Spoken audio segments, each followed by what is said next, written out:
The current British position is admirably described by James Forsyth in the Brexit-leaning, Conservative-supporting Spectator. I can do no better than to quote it at length. It covers a viewpoint that cannot be dismissed by ardent Remainers like me. Whatever the mood, it will be taken seriously in the chancelleries of Europe. For they see that the British are gradually shifting. The next few weeks are the time for quiet diplomacy, with the megaphone put away and the tweeting held in check. Forsyth follows the prevailing depiction in Brexit and government circles of Leo Varadkar as a young bull in a china shop, too callow to realise that it's of fragile items. Towards the end he quotes a stern warning to Ireland from a British government source. Extracts in the run-up to Monday's meeting. No. 10 tried to assure ministers that the EU wouldn't just be able to pocket the money on offer and move on. I am told that the plan was to make the offer clear privately to the EU Council President, Donald Tusk, the Commission President, Jean-Claude Juncker, the French President, Emmanuel Macron, and the German Chancellor Angela Merkel. Only if all of them agreed that the offer allowed talks to move on to the next stage would the UK make it formal. But there's a hitch in this plan.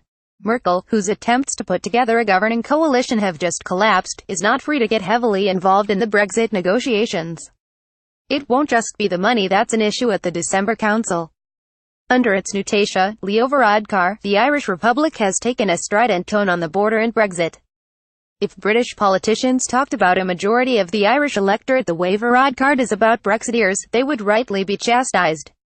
The Irish position is now that there must be a guarantee that Northern Ireland won't diverge at all from the rules of the single market and the customs union. Essentially, this would have the effect of placing a customs border between Northern Ireland and the rest of the UK, because this country is leaving both the single market and the customs union.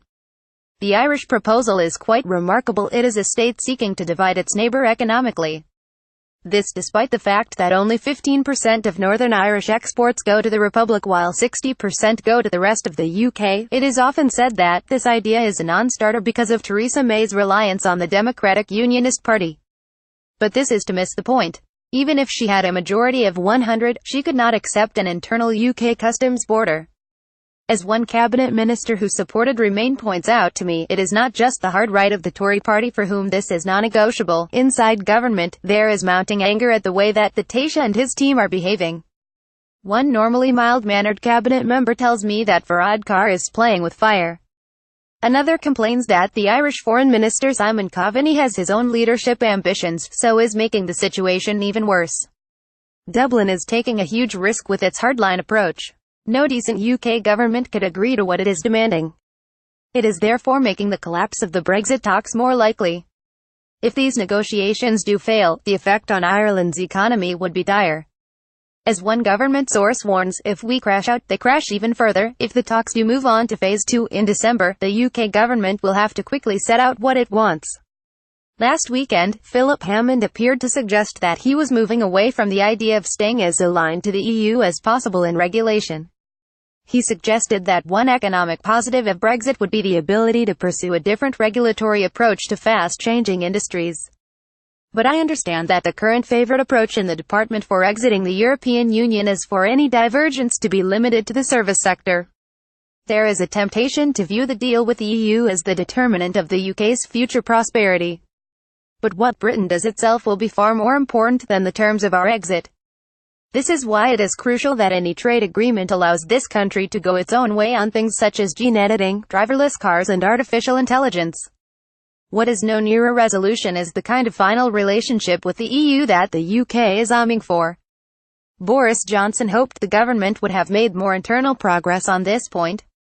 Instead, there have been only vague assurances that this matter, which is far more important than the money or the transition, will be discussed before the end of the year, and this is surely the main point. The issue for the British is whether to mirror the customs union and achieve near free trade on mainly EU terms. Or something else, as yet undefined. On whatever that might be, the cabinet still cannot decide. Theresa May has 3 weeks to stitch a proposal together again. Varadkar should give her space to do so.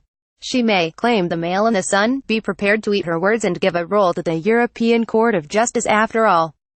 And they seem remarkably restrained about it. That suggests a willingness to keep regulations harmonized, and may just be enough to set the ball rolling through to the trade phase. But this would not bring clarity on the border. Much then would depend on what Varadkar would accept short of written guarantees. The British might offer him a rolling veto in progress and a work plan on a customs agreement. Would Varadkar take it, and would Martin let him in the present febrile circumstances? There is hope.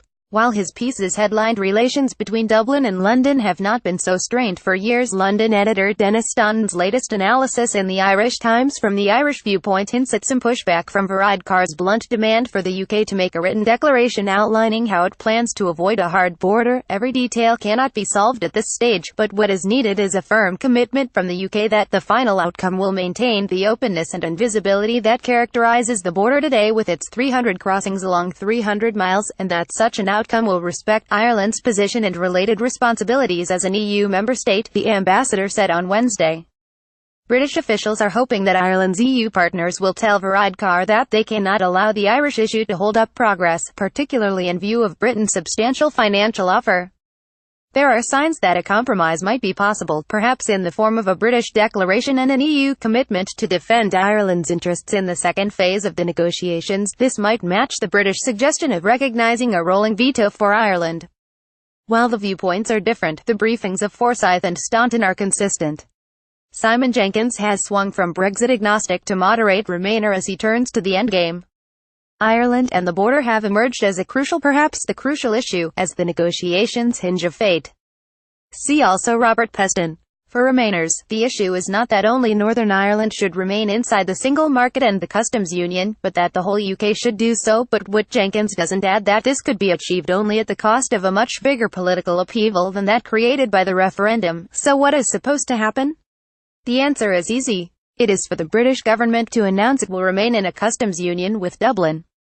Since Dublin's Varadkar means to stay in the EU, that means no trading barrier between Northern Ireland and the EU. But since May must retain Unionist support, she cannot admit any trading barrier between Northern Ireland and Great Britain.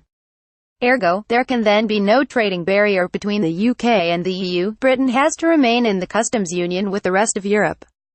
That is what should be on the Brussels negotiating agenda next month. And that is 2/3 of the way to remaining in the single market. That is what polls show the overwhelming majority of Parliament and British public opinion, including those who voted Brexit, actually want.